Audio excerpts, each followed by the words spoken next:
Hey, this is Chance Storland, and you can come meet me, Robert Kohler, Colin Marshall, and Travis Hull on Saturday, June 18th from 4 to 6 p.m. at the Seoul Global Cultural Center in Myeongdong. We're having a live podcast event hosted by the Seoul Book and Culture Club. So we're going to talk about some of the things we talk about on the podcast that we do here for Korea FM. We're also going to take questions and comments from the audience. So we'd love to see you on Saturday, June 18th from 4 to 6 p.m. And you can find more information on facebook.com/KoreaFM or visit us at KoreaFM.net. I'm Chance Storland, and welcome to the OinK Only in Korea podcast, brought to you each week, or whenever we decide to actually end up recording, by KoreaFM.net, an online radio station featuring independent musicians and original podcast content from the Korean Peninsula. As always, I'm joined by Travis Hull, the man behind the Only in Korea Facebook group. But today we also have a special guest, former Seoul resident, now living in Washington, D.C., Daniel Lee. But Travis, first off, I was worried you wouldn't make the show because I think you went out last night. I was worried you'd be like sleeping in a ditch. But we've actually been waiting the last half an hour to record because two separate computers have gone down today. And we're now speaking with you on your phone. Yep, and the audio quality might not be the best. Well, it is what it is. We're happy to have you here. But enough with Travis, disappointing Travis. Daniel, great to have you not only here on the podcast, but you're sacrificing your Saturday night in, D.C., one of the greatest cities in the United States, to talk with us. So a big thank you to you. Oh, thank you very much. I need to save some cash anyway, so might as well stay in today. That's right. D.C. is a very expensive city, so that's a very decent point. Maybe I'll retract that thank you. You should be thanking me. But no, the reason we're talking with both Travis and Dan today is that apparently I was not involved in most of this, but I've heard about it. Apparently, the Only in Korea Facebook groups basically complaining and discussion of an Arirang video has had some real-world consequences. Let me explain the story a little bit. The Busan Haps, they write that a post on Facebook by the nation's English TV network, Arirang TV, went viral in a bad way because of some terrible English translations during a promotional video of Busan. The video is just over 2 minutes. It's called Aerial Korea. It's part of, I believe, many Aerial Korea videos. This one specifically about Busan. It was supposed to show a bird's eye view of the city. But the problem is that the English voiceover in the video, really bad. Really bad. And the video also includes an Imagine Your Korea logo. So it wasn't, just something that they were doing. It was, tied into tourism and all these things. But it has since been, I believe, not deleted, but they've made the link on YouTube a private link. So you can't actually access it anymore. But up to that point, before they did that, it had been viewed about 28,000 times. So Dan and Travis, we'll be discussing this in a moment, but despite the fact that that video was put into private mode, someone, God bless this person, I believe downloaded the video from YouTube and then re-uploaded it to a different YouTube account. So I'm going to play now some audio from this very interesting Aerial Korea, Imagine Your Korea video of Busan. Busan Metropolitan City is Korea's second city, and in the southeast, a port city in the first.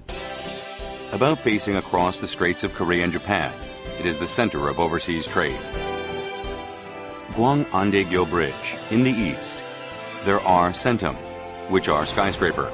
Sentum City is in the ocean in the background, feels the high-tech city of the future atmosphere. Busan International Film Festival has a history of 20 years. More than 300 films being screened side by 10 days. More than 20 million people are enjoyed the film festival. There are Yeongbusan Park in Busan, Busan Tower overlooking the harbor at a glance. Foreign tourists are also always looking for places to enjoy the beautiful Busan port. So, Travis and Dan, it's time for you guys to take over a little bit and explain about how this OinK Only in Korea Facebook group got involved with this video. I believe it all started with OinK. Yeah, I'll let Dan kind of explain because he actually originally posted the video. So if he wants to kind of just give us an explanation of it, that would be fine. Yeah, sure. So I do have Arirang TV updates that usually pop up on my Facebook page. But in this particular incident, I think what happened was one of our Facebook friends, or one of my Facebook friends, happened to have uploaded the video on his wall, and I happened to see it. I just took, a brief, maybe 10 or 15 seconds look into the video, and realizing how grammatically atrocious it turned out to be. And also, I have been also a voice actor myself, so you can tell if a script has been, detailed well enough or not. And in this case, although I commend the voice of the voice actor, who did a fantastic job, it was just the grammar, which she was just reading off of just a poorly written Konglish script, that was there, and which I immediately found out, and which I shared with the OinK group. And then once you shared it in the OinK group, I'm sure this thing spread like wildfire. I'm sure there are lots of comments to be had. So what were the things that people were saying, Dan and Travis? It sounded like people were just kind of mocking Arirang for the way they the way they handled this. Some person made the claim that they are still as shit as ever. So they kind of have a reputation already of making poorly worded videos, and just being generally poorly worded in their broadcast.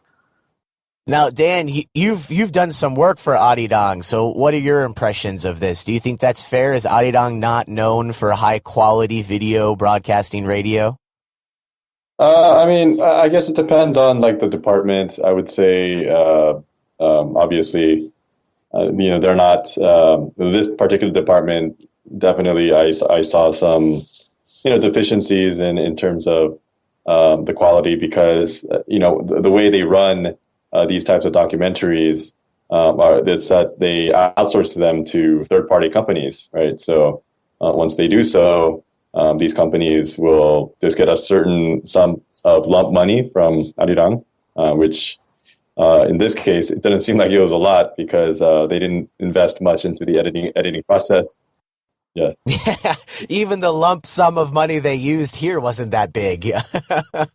Yes, I don't think so. But usually the news portions and some of the live broadcasts are they pour in more resources, from what I've seen, and it doesn't always turn out perfectly, obviously. But in terms of comparing that with the documentaries segment that we just saw, there is a bit of a contrast in terms of quality.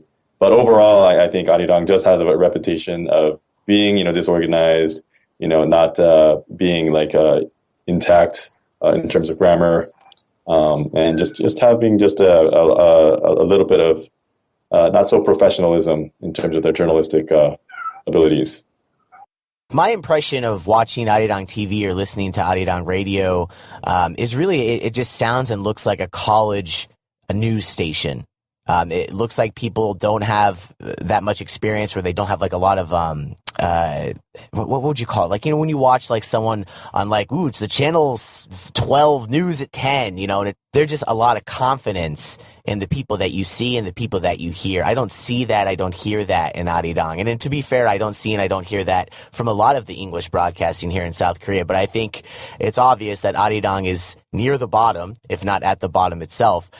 So Dan and Travis, what we usually do here on the program every time we record is we have a poll from the Only in Korea Facebook group. We did that this week as well. Travis, why don't you introduce the question that we asked people? Okay, so this week we kind of asked people, what they thought of the video, or to give an impression of the video, or the series, because it was actually a series. Unfortunately, again, since they pulled them, we only had the Busan episode. But I think on their website you can still access some of them. I don't think they pulled them all from their website, so they are still available. But we asked kind of people their thoughts on their series. And the first, the most popular option there was that the series is very typical of the work that Arirang produces. The second most popular was the announcer just doesn't give a fuck anymore, which could be true. I mean, it sounded like it was a native speaker speaking, and he just was reading it, verbatim, without any care for quality. But that might not, be on him. It might just be what his bosses told him to do too. The third most popular option was it says this is what happens when people are hired based on their visa rather than their media experience and English ability, and that is exactly. That was the one that I submitted in there. I got in there a little bit late because you put up the poll, but this one climbed really nicely, and this is my answer. I think this is it. That does happen a lot in Korea. You know, the company I work for, which I won't name here on the podcast, they hire a lot of Koreans who've lived abroad for a while, but they're not necessarily native speakers, although they might sound like it, like on first appearances, that they could be. But once you kind of have detailed conversations with them, you kind of realize that they're actually not native English speakers, even though they have the accent. So yeah, and they're easy to hire because they're Koreans. So that is part of it, probably. Now, let's break down some of these answers and get Dan's point of view, since he has done work for Arirang and some other media entities here in Korea. So we kind of already addressed this first one where it says this series is typical of the work Arirang produces. Dan, you kind of nuanced that a little bit, and you said, it might depend on which division, who you're working with in the specific team that's working on a specific project, or if they send it out to a third party, as you mentioned. But can you kind of just explain what you've experienced generally working with Arirang and other broadcasting media companies here in South Korea? What is it like? Are you working mostly with Koreans? Are you working mostly with native English speakers? Are you working with a mix of the two? Could you kind of lay it out for someone who might not be familiar with the industry? The thing about working there is that there is a dichotomy between the languages that we'll be using, because obviously your higher-ups, which include your supervisors as well as the producers, they're all mainly Korean-based speakers. And because of that, obviously in order to communicate with them using fluent English, won't always get through. Sometimes things might get lost in translation, and that's one reason that might cause a bit of frustration while working there. Yeah. But so something like this, where obvious mistakes that any native speaker would probably be able to spot, at least one of the multiple mistakes that are in this video. How does something like this happen? Is it that the higher ups who have complete control over a project, do they not even have someone go through and say that, yes, this is good? Do they just trust the middle level workers who either are afraid to say, oh, there's something wrong with this video and we have to do it again? Or do they not have the English skills to be able to tell that something's wrong with the video? How might something like this happen? Well, to tell you honestly, because I have done other documentaries in a similar fashion to what we saw with the aerial video, what happens is that Arirang will allocate a certain amount of budget to a third-party company, and that documentary company will be in charge within that to create this full-length documentary. Now, the problem that I see happens is that there is also a limitation in terms of your time as well as the budget. And so that will cut into the quality, obviously, of how well... But then someone at Arirang doesn't say, you guys did a really poor job, you have to do this again. We're not going to put it out because this is just obviously bad quality. This will make us look bad. This is not what we paid for. Because that's what would happen in any other country. I don't understand how this happens here. That's what would normally happen. So in my case, when I was doing these documentaries and doing voiceovers for them, I actually had to step in and say, no, these translations are wrong. And if this is going to go out and Arirang under my name, this is unacceptable. So I actually made impromptu changes during the voiceover process. However, in this case, I can definitely see that the supervisors, because they're Korean speakers, as long as maybe to them, if it sounds native enough, maybe there's not a comprehensive process of editing it in full as it should be. So that's that, coupled with the budgetary and time issues being outsourced to a third-party company, are the only reasons that I can find at this point. And so you just mentioned if you were doing something like this, you would say, okay, people are going to be able to tell it's me. I'm going to make sure that it doesn't sound absolutely horrible. How should we view the announcer in this situation? How much responsibility, or does this person who did the voiceover have any responsibility for this? Is it okay for them just to say, I'm getting paid, I'm going to read the script, or should they have some desire to make sure that it doesn't sound absolutely horrible? This sounds really bad.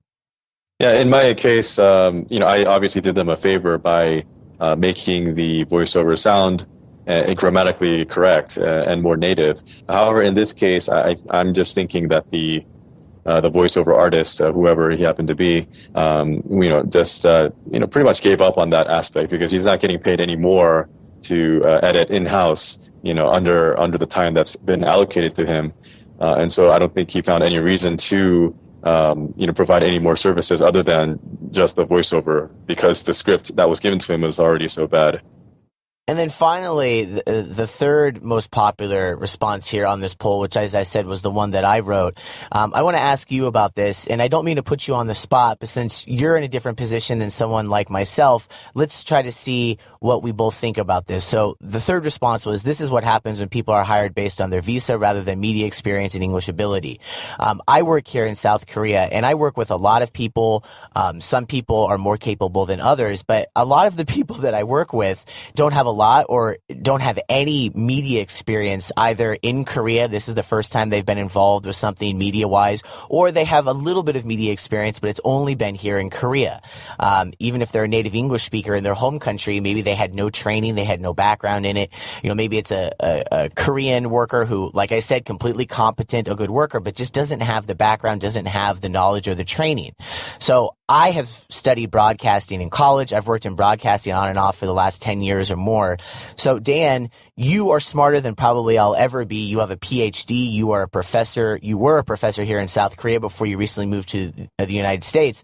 But despite the fact that you've worked a lot in the media here in South Korea, you've never had a degree in media studies or had an experience outside of Korean media, correct? But yet you were still able to get all of these jobs here in South Korea.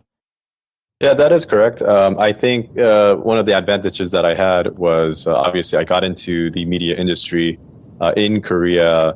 The English media industry in Korea in its nascency. So back in 2008 was my first exposure to Arirang, and I started with the radio department. And back then, the job market was pretty plentiful and bountiful, so you could just get picked up pretty easily. I just walked in for an interview one day, and they hired me just right on the spot. So I was going live on air the second day after I got my interview there. No training, no real overview. They were just okay, you have the voice, you speak English well enough. And you're an American citizen, but you're ethnically Korean, so you had a visa because of your Korean heritage, your ethnicity. Yes, that is correct, because Korean Americans or anyone with a Korean sort of ethnic background are qualified to get these F4 visas. So the people that I worked with there, obviously, many of them, if they were Kyopos, happened to have this F4 visa. Uh-huh. And so you said that was back, kind of in the beginning, and that's true. Previously, 8-10 years ago, I'm sure it was even easier to get a job in English media in South Korea with no experience just because you have a visa. But it's still easy. I see that all the time here now. Maybe not as easy as it was, sure. Yeah, it's definitely gotten more competitive due to, I think, just the rapid urbanization of South Korea with the influx of more population growth and more foreigners. However, yes, you're very absolutely correct. I think you don't have to have prior journalism background, journalism experience to get or land these jobs. But if you just have a good voice, your English is good enough, because the supervisors are probably not going to be native speakers anyways. They'll pretty much hire you just depending on those qualities. Mm-hmm. Yeah, my opinion, I don't even think you need to have a good voice, and I don't even think you need to really be that near level native speaker. If you listen to Arirang, if you listen to some of the other broadcasting here in South Korea, and to be fair, it's not just Arirang, it is these other broadcasters as well. I really think it just boils down to your visa.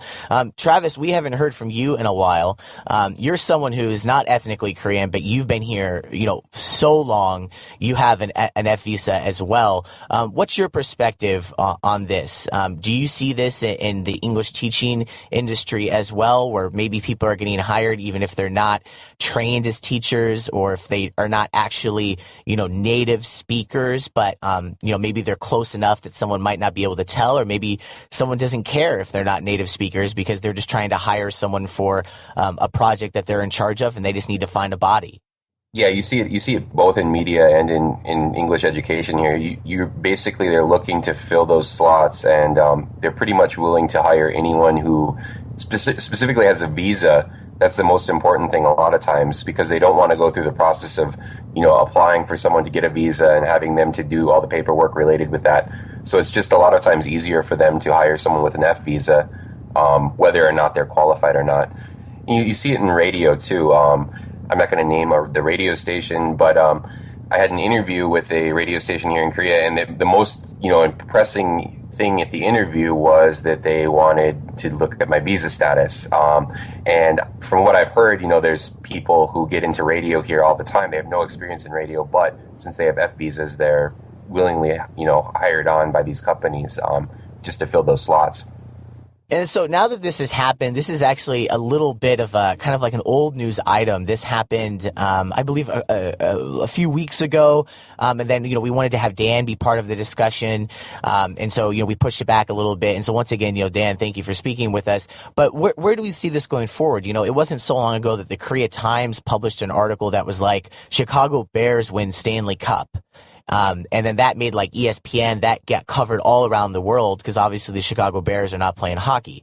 And then also there's been just, countless other things, also the Korea Times or just other media entities here in South Korea. Is it going to come to a point where just enough of this happens that they start to kind of change the way they hire or change some of these third party companies that they're working with for, as you mentioned, Dan, for maybe for videos like this, documentary videos? Or is it just kind of the nature of the beast? I mean, we're in South Korea, and I love living in South Korea, so I'm not trying to just, kick Korea in the crotch this entire show.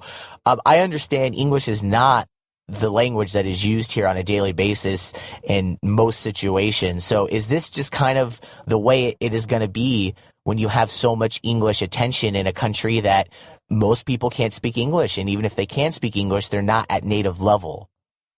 I have some hope now. I mean, based on Arirang's reaction to this, obviously there was an Arirang person who works at Arirang in OinK who observed this situation and was, willing to pull the video after the criticism. So, I think they are becoming, Korean media outlets are becoming more sensitive to the fact that, people are observing what they're doing, especially a company like Arirang, who's supposed to be broadcasting Korea to the world. They're becoming more cognizant of the fact that people are actually paying attention.